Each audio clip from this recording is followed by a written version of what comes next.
والسلام على أشرف المرسلين سيدنا محمد وعلى آله وأصحابه أجمعين.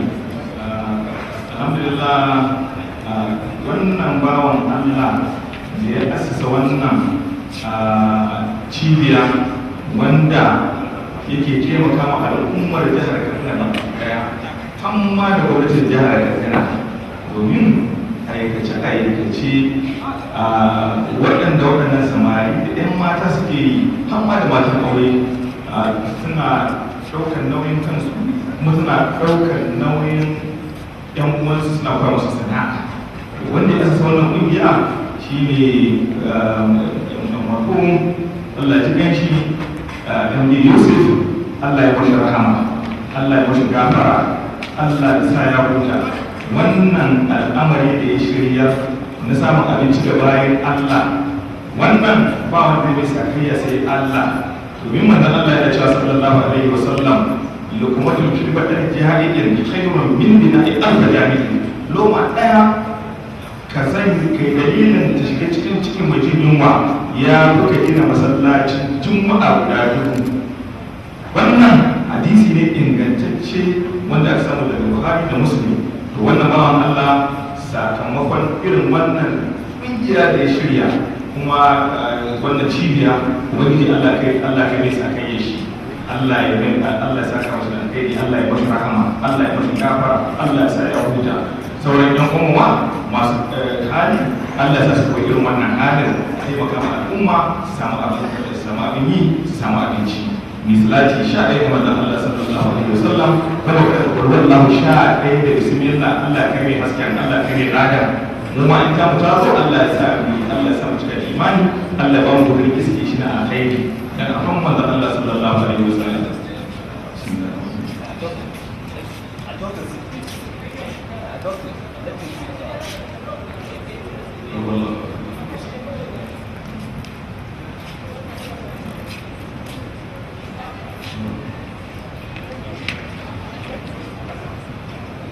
Yusuf Allah ya masa kama, Allah ya masa gafara, Allah ya sa ya huta da shi da iyayen shi da namu iyayen baki, Allah ya mana rahama ya mana gafara baki daya. Kuma zuriya shi Allah shirya masa shi, Allah shirya su, Allah ya masa albarka da namu zuriya baki daya. Duk wanda ya zo wurin nan ubangiji Allah ya ba shi dukkan bukatun shi, Allah ya ba su wurin iske suna alkhairi dan amman manzon Allah sallallahu alaihi wasallam. Allahumma aghfir lahu warhamna ba'dahu waj'al al-jannata firdausi maswaahu واجعله لنا من الذين انعم الله عليهم من النبيين والصديقين والشهداء والصالحين وحسن اولئك رفيقا واجعله لنا من الذين لا خوف عليهم ولا هم يحزنون. اللهم اغفر لحينا وميتنا وكبيرنا وسيدنا وذكرنا وانسانا وحرنا وعبدنا وحضرنا وقائدنا وتعقدنا واسنا برحمتك يا ارحم الراحمين يا رب العالمين. اللهم اغفر للمسلمين والمسلمات والمؤمنين والمؤمنات الاحياء منهم والاموات وتابع بيننا وبينهم بالخيرات. رب اغفر لنا وارحمنا وانت خير الراحمين ولا حول ولا قوه الا بالله العلي العظيم. سبحان ربك رب العزه عما يصفون وسلام على المرسلين والحمد لله رب العالمين.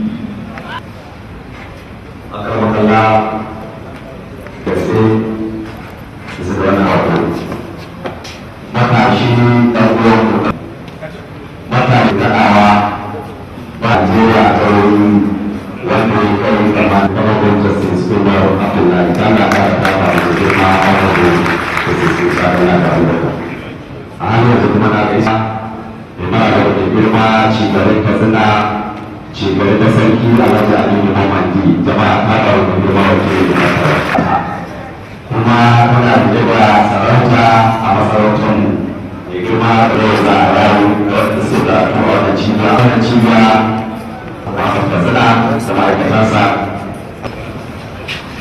Muna godiya ga Allah madaukakin sarki ya yi nufi mu da haɗuwa a wannan wuri a wannan rana a wannan lokaci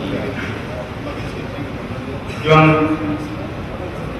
ganin yayi waɗannan ɗalibai kusan karo da 15 kenan.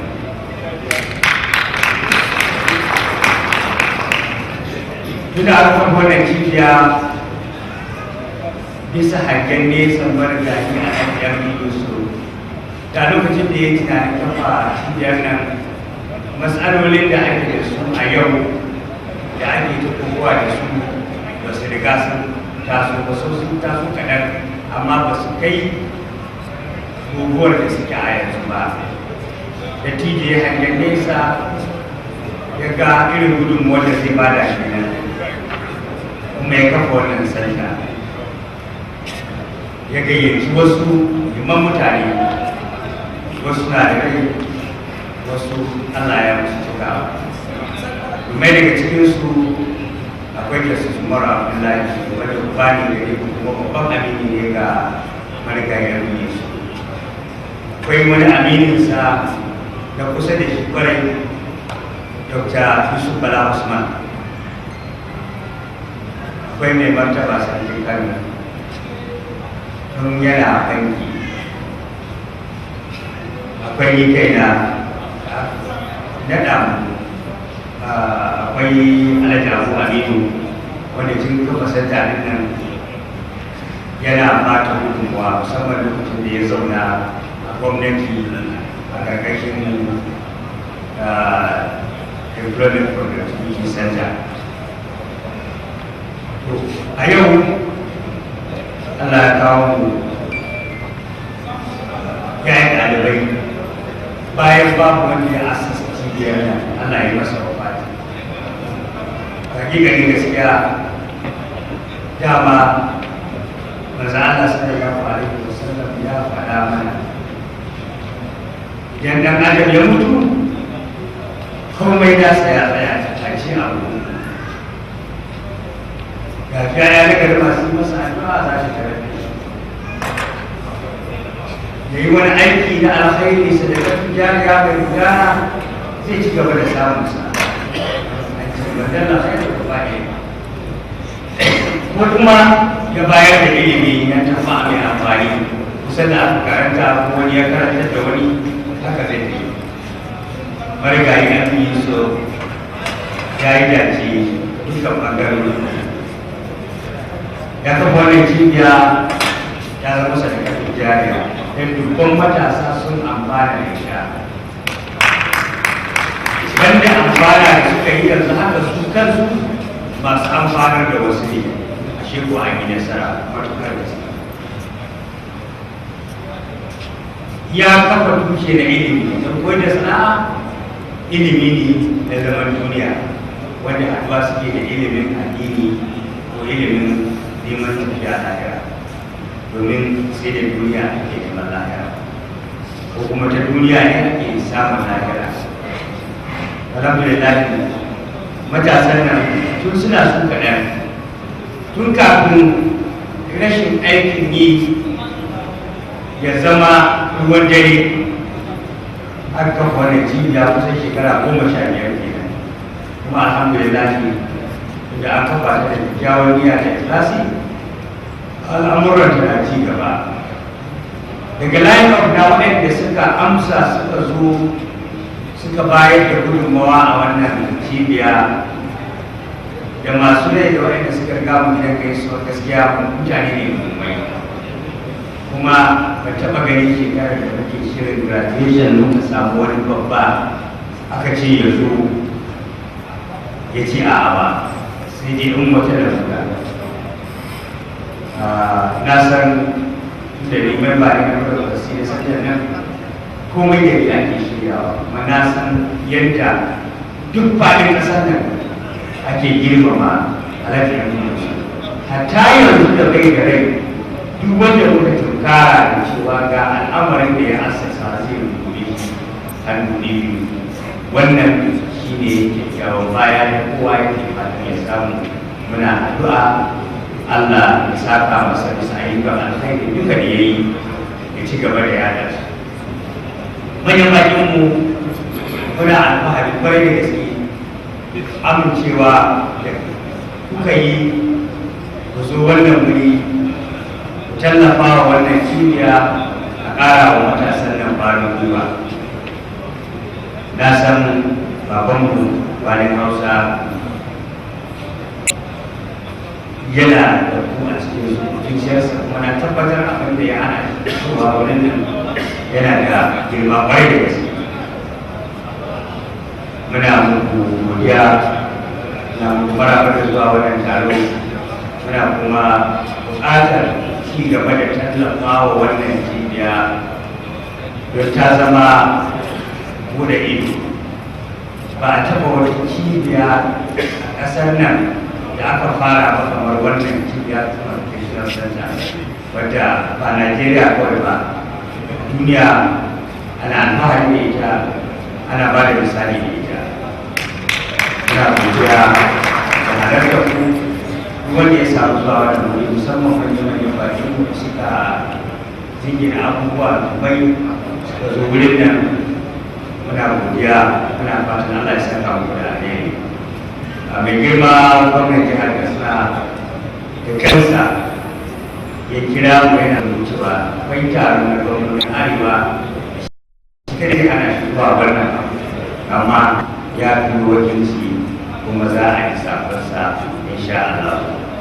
Gare ku kuma masu saukar karatu ko wanda za a yayi, yanzu ne rayuwa ta fara a wajen abubuwan da kuka koya na ethics na tarbiyya da ba sana'a kawai ake koya ba. Yau na koya muku sana'a, ana nuna muku tarbiyya da ɗabi'a da yadda za a yi da sana'a da zamantakewar rayuwa da haƙuri. Ku yi amfani da wani abubuwan da kuka koya, za ku ga amfanin su a rayuwar duniya da lafiya. Ina ƙara maraba da duk wanda ya samu halartar wannan wuri. Ina fatan Allah ya saka wa kowa da alkhairi. On the stage, ably represented. I have some few remarks, and the first is maybe to ask for my inadvertency in following the protocol. It's always been a challenge for me as a academician to follow the order of protocol, but I think we have a very able MC. So I would like to say I stand by existing protocol. Sincerely, when I received the invitation, I was a little bit curious, and I wanted to ask why chairman, especially on arrival. I saw my chairman of council who presides over my council meeting. But then on the second thought, I started thinking maybe because the center is dealing with the youth, so they wanted to bring somebody somehow closer home that can relate maybe with the youth much better. But I'm also happy to also chair this occasion. It's something sincerely very, I think, dear to us as a university, because it has to do with community engagement. And community engagement is the third most important function of the university, community service. Because it's not just enough for us to teach and conduct research, we must relate with our immediate community. The other good thing about being the chairman of this occasion is, like I said, we have a very good MC. So he will end up doing most functions of the chairman by carrying out the function. And I will have less to do just to sit down and look. I think it's a welcome development for me also. But sincerely, the activity, I've been a very keen follower of the founder of this center, that is the late MD Yusuf. I've read his biography, I've followed his multiple activities. I'm also a friend of Sidat Zaria, that is the center established by late Yusuf Ala Usman, for which the late MD Yusuf was the chairman and really the mover of the center. So coming home here in Zaria, in Katsina, I did not hesitate once, sincerely, to attend this occasion. Now, I will ask for another apology. It is not that I'm more comfortable speaking in English, but maybe I will intervene maybe with the occasions also later on in Hausa. But I have a dilemma, and my dilemma is I've spent almost 40 years in Zaria, and within that period, I actually laughed at their Hausa, correcting them here and there. I don't want, I don't want to be put in a position where I will be interjecting Zazzaganchi in my house and then I become a laughing stock here, sincerely. But looking at the program, I once again welcome everybody, and I hope we'll have good deliberations. We'll listen certainly to a very interesting topic that we have, which is gudunmawar matasa da gwamnati wajen farfaɗo da tattalin arziki da kuma tsaron ƙasa. I think these are the two most important twin problems that our society faces. And I sincerely hope all participants will benefit from this discussion, and then the youth who learned will be receiving some prizes, or who are graduating will also have so many things to take home again. So thank you very much, the organizers, for giving me this opportunity to serve as the chairman of this very, very important occasion. Thank you.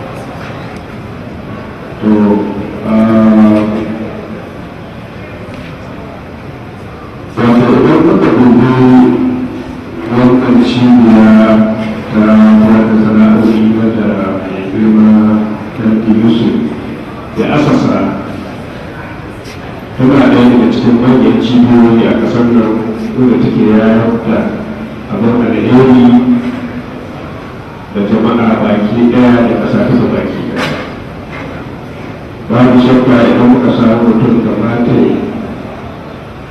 ya mutane kamar shi za su taimaka ma gwamnati ɓangaren da suke za su taimaka ga iyayen al'umma ɓangaren da suke za su kuma taimaka ma matasa masu tasowa, especially a wannan hali na yanzu na halin gasa mutane. Kullum da martaba sarkin Katsina yana kira ga matasa su tashi tsaye wurin neman na sana'a ita ce babban al'amari. Ya ku fara zuwa wato aiki na gwamnati wanda aka sani da shi aka sani ya yi wuya yanzu saboda jama'a sun yawa, ci gaba ya yawa, abinda wato wayar da ci gaba a wani mutum biyar za ka iska kwamfuta ɗaya ta ishe. Don haka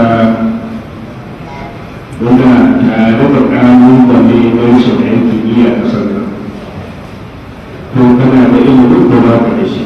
Saboda haka kuma lamarin tun wani wa makawa ya kira da matasa su tashi tsaye wurin neman sana'a, wurin neman abin yi, saboda a rage irin abubuwan da ke faruwa a cikin ƙasar nan. Na ku iske yanzu ‘ya'yan jikokin ruwa da ke tasowa mafi yawa, shan kwaya, yin abubuwa wanda ke masu gabowa ya yi yawa da ɗan komi da saboda frustration. Mafi yawa ce aiki yi, gishin abin yi, shi ke gane irin waɗannan al'amuran. Abin mamaki za ka iska mafi yawa wannan al'amari ya fi yawa a arewacin Najeriya. Don ka tafi ƙasar Yarbawa da wuya za ka samu da abubuwan da ke faruwa saboda kowane ya tashi sai dai masana. In ka tafi ƙasar Inyamurai da wuya za ka samu da waɗanda al'amura suna faruwa saboda kowa tsaye yake da neman kuɗi da neman sana'a. Arewa wasu kurkuce ƙwarai da gaske, yaran mu sun lalace tsiri sun gagari iyaye saboda sun yawa abin yi ba aljanna za mu rage za ka ce kullum ƙauraye sun yawa a cikin garuruwa cikin ƙaruruwa cikin ƙauyuka saboda saboda haka muna da irin wannan cibiya da marigari Allah ji ƙasa Alhaji Abdi Yusuf da kafa muna roƙon manyan mutane wanda Allah ya sauwaƙa wa masu hannu da shiri ya kasance sun shigo sun tallafa sun taimaka sun ƙara fattafa irin waɗannan cibiyoyi don ƴaƴan da jikokin. Tambayar su a alƙiyar. Da wannan da yake kira Allah wani ya sa albarka da wannan al'amari. Zai kasance yana wannan wuri da kanshi. Cikin hukuncin Ubangiji akwai taro da wani arewa wanda ya kasance ɗaya daga cikin jagororin wannan taro dole ya kasance a can saboda haka ya wakilto har mutum biyu su wakilce shi don kowane bangare yana da dangantaka daban-daban da taimakon matasa don su sami abin yi ya kasance sun taimaki tattalin arzikin ƙasa. Saboda haka mai gwamna cikin ƙoƙarin da yake na tabbatar da matasa ba a bar su karatu ba ya inganta makarantu da muke da su na koyon sana'o'i na matasa. Muna da makarantun nan guda 16 a jihar Katsina.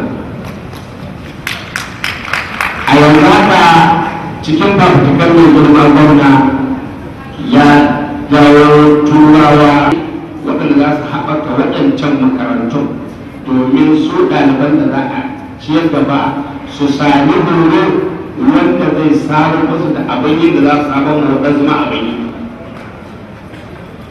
Saboda haka bayan wannan mai girman gwamna ya san abin da ke faruwa wajen wannan makaranta da Allah ya jiƙa mai girma Aljuma Bolis MD Yusuf wanda ya ƙirƙira. Mai girma gwamna ya ba da umarni cewa akwai program da muke na KAYES, Katsina Youth Employment Scheme, wanda waɗanda suka gama wannan makaranta muna ɗaukar mutane daga cikinsu mu haɗa da waɗanda suka gama makarantunmu na gwamnati mu tura su masana'antu da za su goge da ilimi na sana'a wanda zai taimaka ya samu musu da rayuwa. Wannan mutum muna ɗauka yanzu haka daga wannan makarantai duk shekara muna ɗaukar mutum 150 da umarnin mai girma gwamna wanda muke haɗawa da ɗalibanmu mu ƙara yi musu horo mu ƙara masu horo wanda zai kasance su sami kansu a na yanayin da za su ɗauki ma'aikata bayan su samu kansu da aiki ne. Wadanda ɗaliban na ba mu kuɗi muna biyan su alawar su tun wata daga wata makaranta muna ɗaukar mutum 150 mu haɗa ɗaliban da shekara.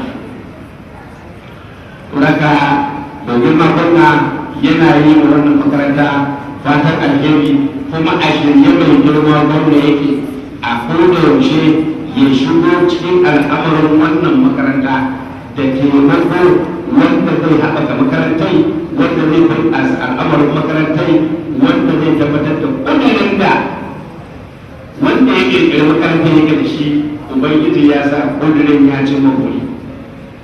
Saboda haka zan dakata a nan saboda na san akwai rubutaccen takarda kuma wadda za ta karanta wadda za ta yi bayani dalla-dalla kan irin gudunmuwan nan wadda matasa za su bada da gwamnati domin tabbatar da ci gaban tattalin arziki da kuma tsaro wanda shi ne babban al'amari da gwamnatin ƙasar da ke fuskanta yanzu. Idan Allah sa a gama wani taron lafiya. Wassalamu alaikum wa rahmatullahi ta'ala wa barakatuh. Lokaci ya yi. Dan uwanku matashi masu girma iyaye na ban san dan abin ya yi man nauyi da yawa in tashi gaban kakanni da iyaye da malamai a ce in yi magana su yana neman izini idan na yi kuskure a gyara mai hakikanin gaskiya muna ainihin addu'a ga ainihin wanda ya asasa wannan abu da fatan alkhairi. Allah ya tsikan shi, Allah kuma ya gafarta mashi, Allah kuma ya rahamshe shi, domin kamar yadda ainihin da girma Justice Musa Ɗanladi ya magana, hakikanin gaskiya a matsayin na musulmai irin wannan aikin shine abin da ake so dan adam ya bari a tarihin rayuwar shi da duniya, kamar yadda ya karanto hadisin manzon Allah sallallahu alaihi wasallam, haka wannan magana take. Dan haka wannan abun jinjinawa ne kwarai da gaske, kuma kalubale ne ga dukkan wanda yake raye ya bai da hankali domin asasa irin waɗannan abubuwan kafin rayuwar shi da duniya. Allah madaukakin sarki ya ce bismillahir rahmanir rahim wa ma tadri nafsun ma za taksibu ghadan wa ma tadri nafsun bi ayyi amrin tamut. Rai bata san abin da za ta samu gobe ba, haka kuma rai bata san inda za ta mutu. So abinda ke da ma'ana a nan shine yin kokarin ayyukan alkhairi shine abinda za ka tada ranar gobe kiyama. Dan haka hakikanin gaskiya wannan al'amari abu ne mai matuƙar muhimmancin gaske, musamman ga yadda in aka yi la'akari da irin halin da 'yan uwana matasa suke ciki a halin yanzu. Wannan wani abu ne mai matuƙar tada hankali kwarai da gaske, wani abu ne wanda dukkan matashi da iyaye da suka haife mu hankalinsa yana tashi kwarai da gaske akan halin da muka samu cika wani ma'amalin. Wannan kuma ya jawo asali akan abubuwa da yawa. Na farko shine akwai ainihin lack of awareness da babu sosai wurin faɗakar da ainihin ilmantar da 'yan uwana matasa akan abubuwan da ya kamata su yi. Haka kuma su kansu matasan hakikanin gaskiya akwai kalubale a gare mu wanda sai mu bai da hankali kwarai da gaske za mu yi daga cikin halin da muke ciki. A tare da ni ga iyayen mu na kakannin mu a zaune da ana hidan abubuwan su na alkhairi, to mu 'yan uwana matasa mai muka shirya mu rayuwar mu. Misali, idan ni da nake a gaban ku yanzu ina ɗan shekara 32 na zama shugaban majalisar dokoki, kai da kake jami'a yanzu ko kake primary school mai ka shirya ba ko kake secondary school ko kake da ainihin degree ko masters mai ka shirya ba rayuwarka, wanda kai ma za ka yi toyon wanka matasa suna amfani da kai. Don haka hakikanin gaskiya hankalin mai kan tashi, mukan kalli halin da ake ciki, musamman yanzu a garin nan ko kuma a jihar nan, yadda 'yan kwana matasa zuciyarsu ta karkata da yawan wurin shaye-shayen maganin mura, hadda musamman mata a wanda kai ci hadda matan aure. Wallahi wannan al'amarin yana damun kwarai da gaske. Dan haka a irin wannan abu da aka shirya, wannan training lallai ba karamin taimako aka yi ba, domin duka ina ganin cewa waɗanda suka samu wannan ainihin training lallai an dora su akan turba ta daidai, an kuma dora su akan hanyar da in sun rike su ma za su yi kansu. Musamman na ga mabiya yawanci a cikin taron nan mata ne suka biya. Ku sani 'yan uwa iyaye mata da ainihin karfe da yayi mata da suke wannan wuri, wannan ita ce hanya ta daidai wadda in ku rike ta, to ya'yan ku za su taso sun ba mutanen kirki, domin tarbiyyar kusan tana hannun ku ne ga 'ya'yan ku, domin iyaye maza in suka fita sun fita kenan ba san me ke faruwa. Dan haka ya zama wajibi da mai da hankali kwarai da gaske, domin ku ne iyayen gobe. Dan mafi yawanci na ga matasan 'yan mata ne a wurin, to lallai akwai ainihin abubuwan da suke kamata a nagari da su kwarai da gaske. Haka ku sani addinin musulunci ba koyon addini ba ne ba, babu wani abin da addinin musulunci bai mu daidai ba. Don haka ina kira ga 'yan uwana matasa maza da mata da mai kokari ku kare iyakoki da dokoki na Allah subhanahu wa ta'ala. Haka kuma mu yi kokarin yin biyayya ga magabata da iyaye, domin duk wanda ka ga rayuwar ta ci gaba duniya da lahira to sai ne biyayya. Allah madaukakin sarki ma biyayya yake so a yi mashi, balantana dan adam wanda ba kowa ba. Allah madaukakin sarki ya ce atiullaha wa atiur rasula wa ulul amri minkum. Ku yi biyayya ga Allah, ga manzon Allah sallallahu alaihi wasallam da mutunta al'amuran. mazubin ta al'amura tun daga iyaye da shugabanni. In an gaya maka ga hanyar daidai to lallai kai kokari ka bi. Rashin kunya da saurin ido ba zai haifa ma dan adam ko dan uwa na matashi wani ci gaba a rayuwa ba. Dan haka ina so in yi amfani da wannan dama in yi fatan alkhairi ga dukkanin da kuma waɗanda ma suke kan hanyar shigowa, da fatan Allah ya sanya abin da kuka karanta ya zama mafi alfanu kuma ya zama abin amfani gare ku da zuri'a ku gaba daya. Haka kuma da fatan za ku yi aiki da abin da kayayyakin da za a ba ku, kuma bayan yadda ake yi mafi yawanci akwai matasan da muka yi kokari aka ba su jari, wasu an ba su babura, amma inda gaba mutum babur din nan zai sai da shi 30,000 ya zai ci gaba da shaye-shaye da mutum. Wannan abu akwai tashin hankali a ciki. Idan an ba mutum kayan amfani to yi amfani da su ta hanyar da ya dace domin gobe a gara mushi. Don haka ni a madadin ni kaina ina tare da wannan kungiya kuma a shirye nake in ba da koyar bayan dukkan wani tallafin da ya kamata gwargwadon hali insha Allah. Haka kuma a madadin majalisar dokokin jihar Katsina kowa da take mun bar kowa gidan majalisa a buɗe domin sauraron koken al'umma da ba da shawarar da za su kasance alfana ga al'ummar jihar mu, domin jihar mu ce ba mu da jihar da dai. Saboda haka kofa abu da take duk wanda ya ga cewa akwai abin da za a kawo shawara ko wanda yake bukata a sa shi a doka, kuma sai muka yi sa'a shi ma gwamnan jihar asalin shi tsohon dan majalisa ne, to lallai ya san muhimmancin majalisa da kuma aikin majalisa da ainihin yancin talakawa a ƙasa da kuma jiha gaba ɗaya. Don haka a shirye muke mu ba da dukkan gudunmuwa da goyon baya domin ce da al'umma jihar Katsina. Daga ƙarshe a madadin ni kaina yana ba da tallafin naira 100,000 ga ita wannan kungiya da kuma ita majalisar dokokin jihar Katsina. Ita ma muna ba da tallafi ga ainihin waɗanda suka samu wannan abu domin a ƙara sai musu waɗansu al'amuran su ma ga naira 100,000 da haka 200,000 kenan. Assalamu alaikum wa rahmatullahi wa barakatuh. ina da wannan spika na mukan zaruwa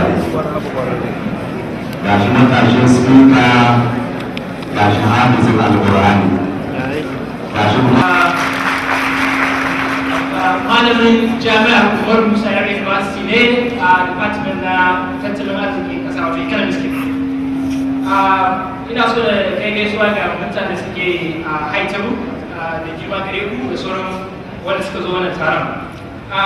Ban san ma cewa zan yi jawabi ba, aka yi ce ne na gama ba da ɗalibai na ba su lacca da sauri na garzo ya zo nan wurin.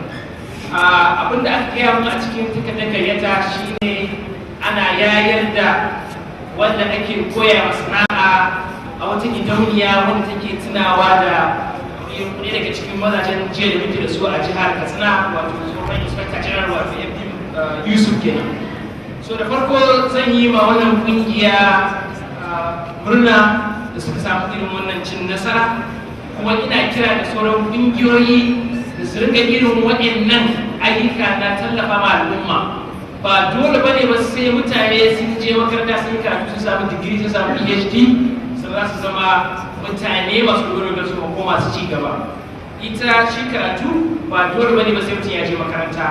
Akwai ilimin da za ka koya akan titi, akwai za ka koya a gida, akwai za ka koya na sana'a, za ka koya mai yau mutane da kawo talauci, tunda annabi sallallahu alaihi wasallam ya ce ku yi aure ku hayyafa domin ne alfahari da ku, inda annabi ya san cewa yawan al'umma yana kawo talauci da bai ce haka, wanda na yi sauran musulmi ne. Amma idan ka duba kamar kasashen da suka ci gaba kamar China suna da very productive. Sannan a daina ba da training ko kuma wani horo akan wasu skills, wasu dabaru wanda ƙwararri ne san su ko kuma mun iya su. Muna so mu ga an fara ba da dabaru da horaswa kan hanyar da za a yi a ce mu ma Najeriya ko Katsina za mu iya samar da jirgin sama, za mu iya samar da motoci mu kera su ne amfani da su a Najeriya. Wannan wayar da nake rike da ita ba a Najeriya aka yi ta ba. Yaushe za mu fara kirkiro waya wanda za mu iya samar da ita a Najeriya. So gida za mu iya koya ma al'ummar mu domin mu zama ruwa mun ci gaba. Sannan abu na ke 417. As the chairman of this first occasion, I crave for your indulgence to permit me to speak in Hausa for the benefit of the general public.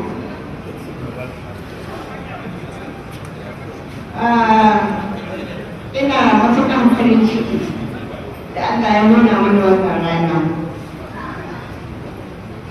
Babban farin ciki na shi ne da na ga kusan rabin wannan kawai taro mata ne kuma ne. Ina tunawa da shekaru da yawa da wannan vocational center. Ina tune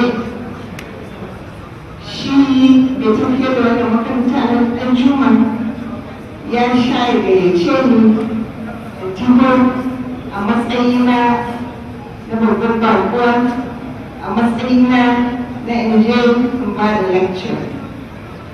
To gashi sannan a hankali haƙa ta fara cin ruwa.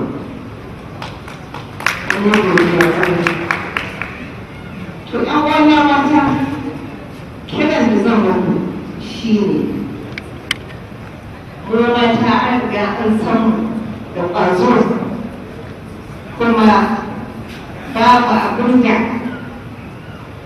namiji wajen fannin aiki zai yi wani mu ba mu samu iya yi ba sai dai ba mu sa kanmu ba. Saboda haka ina so wajen karatun ku ƙara ba da himma ba ta da rabu, kuma duk abin da kuka koya ku tabbatar kun yi amfani da shi. Kada kawai a je a yi karatu ko kuma a koyi wani abu ana ficewa a zubda. Ai amfanin karatu shi ne kai aiki da shi, haka ne ko? An ce an ba da ɗan motoci kaɗan. Ina su ma kwantar alheri kuma kada Allah ya gaje da su. Assalamu alaikum. Za su daidaita rayuwarsu, muna godiya ga Allah da ya ba mu sai mana Rashid Lawal. Dan buɗa da Allah.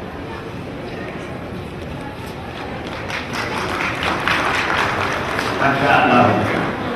Sai na ƙarshe da wannan mutuka zai gabatarwa malam Rabi'u Sallau. Shi ma ne ya koyi sana'a kuma ga jarin sana'a a hannu.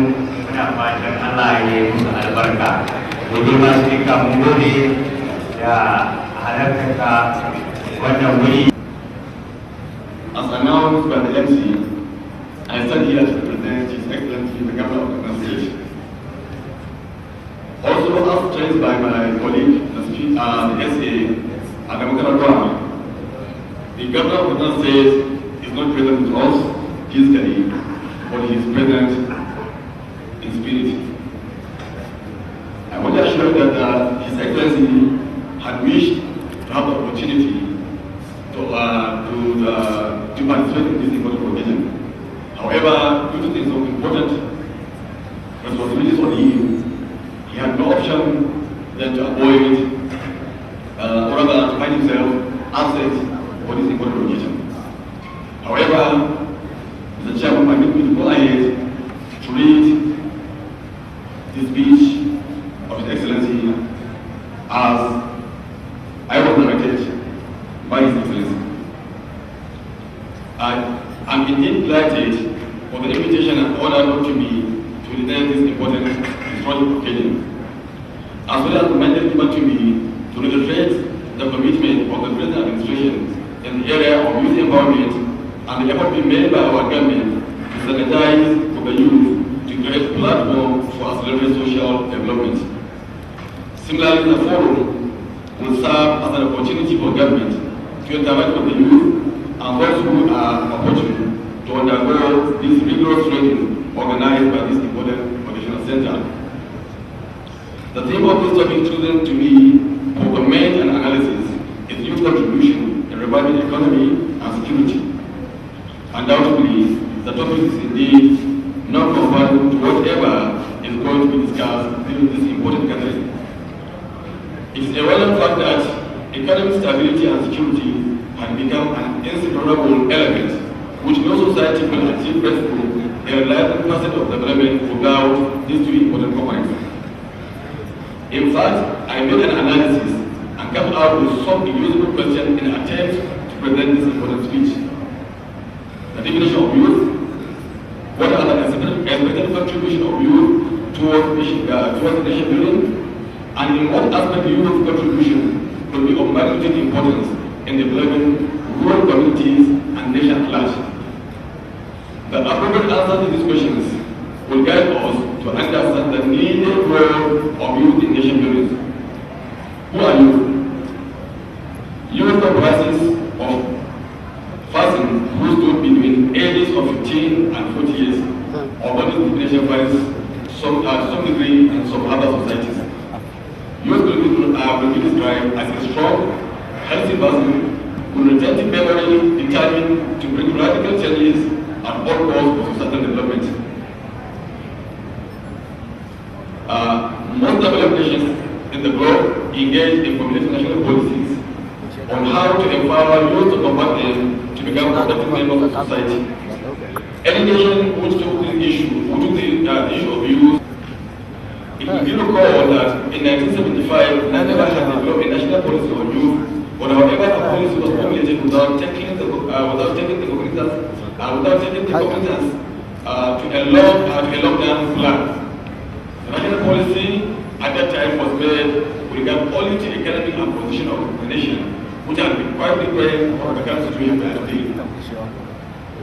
The nation today is faced with enormous challenges with regard to overpopulation of youth, and yet the country will not make any amendment on national youth policy on how to tackle the problem of overgrowing number of youth. This was among the cogent reasons why the country is today being faced with numerous youth challenges. It is disheartening to know that most of our youth have completed their studies in various tertiary institutions, but are left in a teeming army of unemployed youth. And the problem of unemployment has continuously involved youth in committing lots of societal vices, which include drug addiction, debt, political background, and area voice. To sum it up, in some parts of the country, some of the youth have now become hardened criminals turning to suicide bombers as well as veteran security agents with sophisticated weapons. And we are now terrorizing not only, and they are now terrorizing not only the community, but government. Among the effects of the youth, among the effects of youth, residuals in our country include Bakassi boys in the eastern Nigeria, Akidebere in the west, Endaba in the northern part of the country, among others.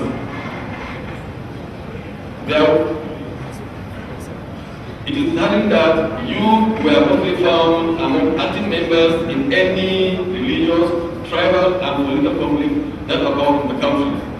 They are used to perpetrate these crimes because they are always idle. And in any conflict situation, youth mostly ended up in jail.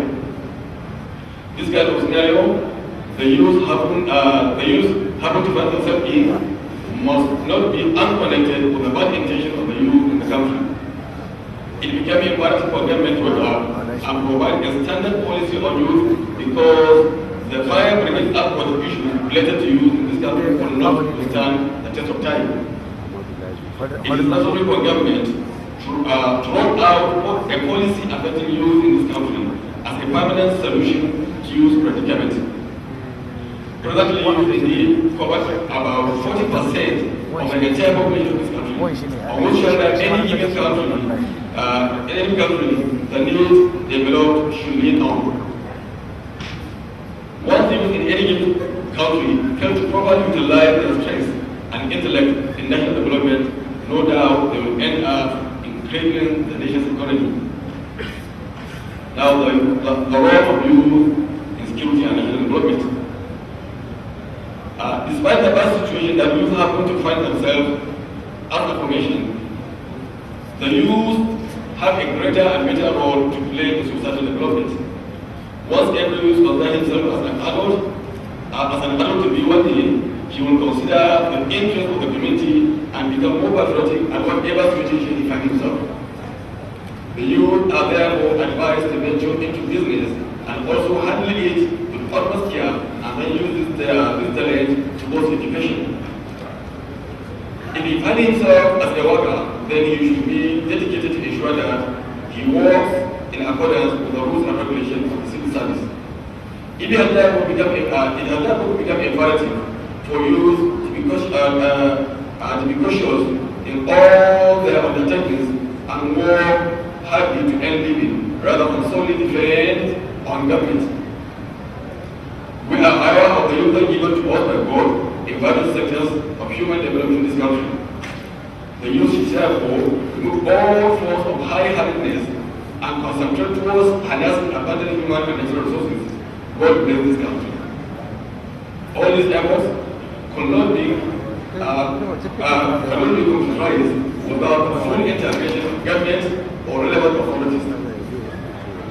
The government has lived up to its position in so many ways. When people expect that government must disburse huge amount of money to everybody.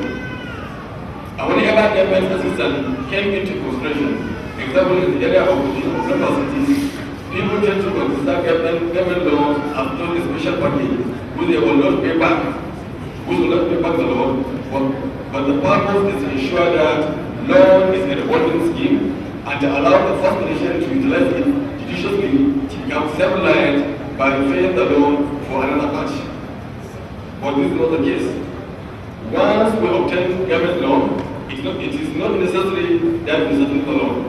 No meaningful progress will be achieved by this kind of attitude. This is the right time for youth to change their attitude to enable them to become economically self-reliant at this challenging economic political period.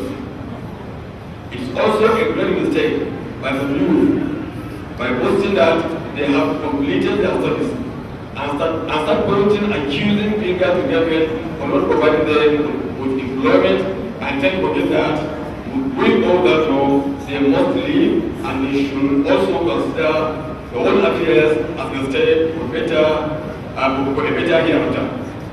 Are you going to inform the Creator that they have completed studies without job and that is why they are promoted to commit crimes?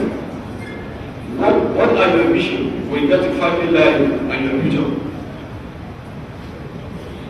These are some important questions the youth should ask themselves at any given situation. Among those who were approaching, I want to draw your attention against accumulation of wealth and endeavor to show worldly things which are the best way to make your life easy. And you should consider that the best alternative for mankind is to obtain the best as well as assist one another. Once Allah bless you in your day-to-day business, it is therefore indispensable to look backward, and this is the only way for you and the community will benefit from your self-executive position in society. Before ending this speech, I will not hesitate to continue appealing to the youth that government will continue to implement policies and programs on youth empowerment. The effort of the present Senate administration with regards to youth empowerment will not continue to be fruitless. I will continue to be fruitless if you fail to implement government policies with seriousness. At this juncture, I would like to emphasize the commitment of the present Senate administration in carrying youth along in implementing its policies and programs, and majority of the members of Senate Assembly constitute youth starting. I would like to assure the gathering that government will continue to implement these policies and sustain it to achieve the desired objective, which the success of the policy could not be noticed within a very short period, but with perseverance, the success will be achieved in the near future. It has therefore become imperative for the wealthy individuals to join hands with the government to actualize the desire to do small business and provide job opportunities to the youth, to check the nonchalant attitude of some wealthy individuals towards creating job opportunities. As government is working towards collaborating with stakeholders in the industrial sector to create avenue aimed at providing job opportunities to youth generation in the state. It is therefore necessary to provide collaborative support to address the problems and brothers are syndrome among the youth in the state. I will not complete my speech without acknowledging the effort of the founder of this initiative, who established this Bible School Education Center, led Alhaji Abu Yusuf, former Inspector General of Police. May Allah continue the place and reward him abundantly.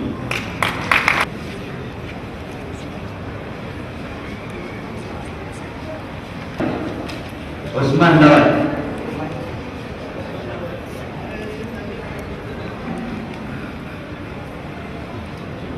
Usman Lawal yang berbicara. Zakaria Ahmad. Zakaria Ahmad. Mana Zakaria? Allah ya taimake ka ka rike sana'a ka da kyau, magana bara su yi gaba da sadaka insha Allah. Hamza Hussein.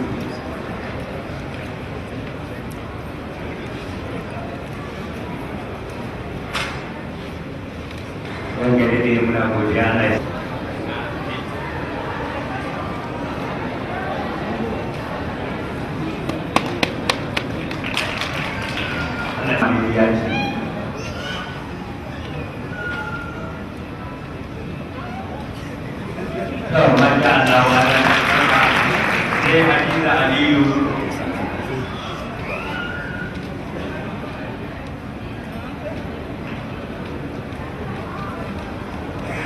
Alhamdulillah, dia lupa pikir.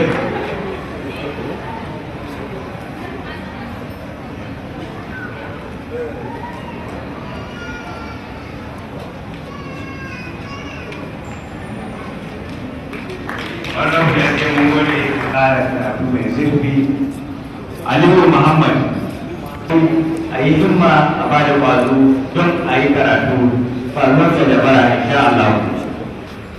Bashir Tasiru, Malam Bashir, Masha Allah.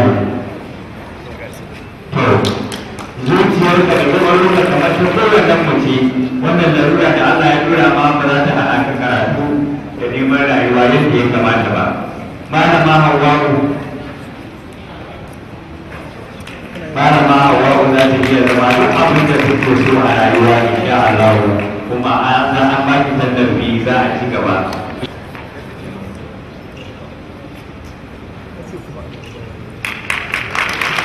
We appreciate.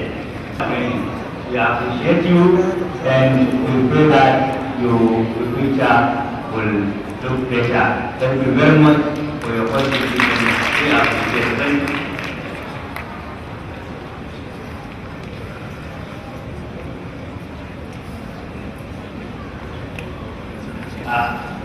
We have had supporters at this center, but National computers had always supported the center, and they always have aspiration from going to so many things because it's so beautiful, because I told you.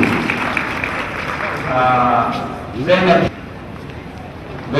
where you will be changing your project, then you will see the PC to get a kiosk within Umari and Adwa University so that you have some campus too. Once you are bearing our name, when you buy your services, we look forward to that. Thank you. Today ya ta samu keken dinki da jari, muna fata Allah ya yi mata jagora. To, Suraya, sauran mahaɗin keken, insha Allah za a Allah ya taimake ka saura alfatun ɗaliban makarantar tarbiyya da ɗabi'a mai kyau da hali mai kyau da hankali, saboda wannan fice da ta yi ta samu wannan kyauta ta musamman. Muna fata ke mata amfani. Allah ya saka da alheri. Wanda ke mummuni na sani su da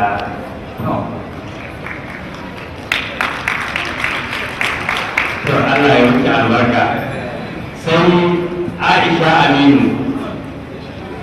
Aisha duka Allah ya jarrabe ta da larurar furta, ta samu wanda da ne muna kamar da gaske. Allah ya saka da alheri.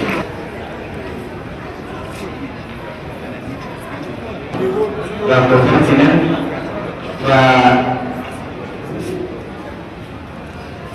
Allah ya sa albarka a cikin kuma a yi ƙoƙarin riƙewa sai mutum ne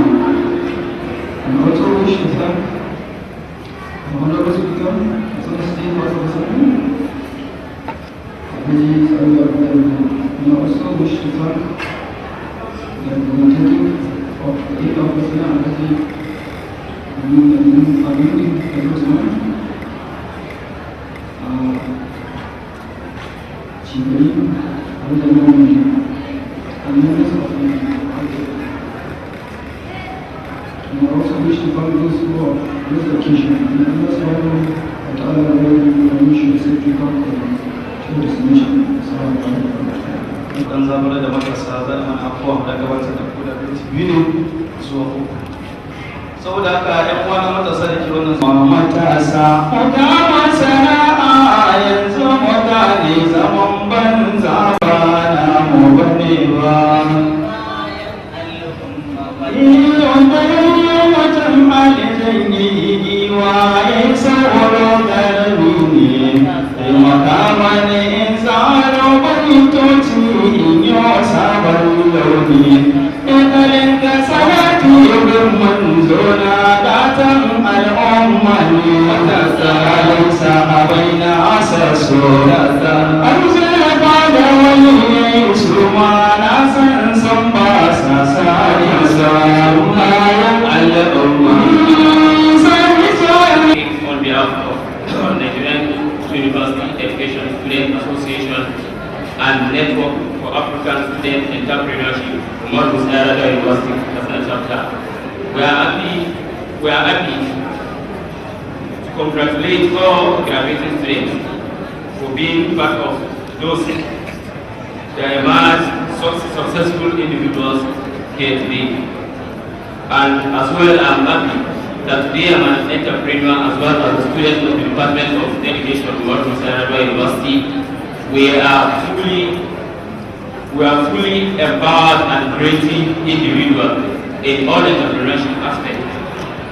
I ever enjoy all fellow youth individuals that they should be fully creative and have the mind of seeking for knowledge, regardless of vocational, Islamic, technical, or whatsoever of education department and the university students in general.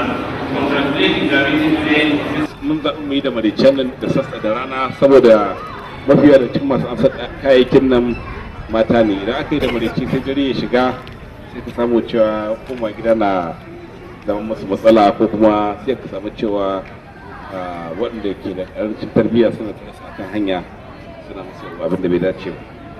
A gurgurde za mu yi wannan saboda manyan baƙi mutum da sai muke rike da su har magan da ake yi. Za mu kira shi babanmu yayanmu ko shugaban wannan cibiya a wannan zamani yanzu buɗe mana da addu'a, sannan za mu kira ɗin kowace yarinya wadda ta zo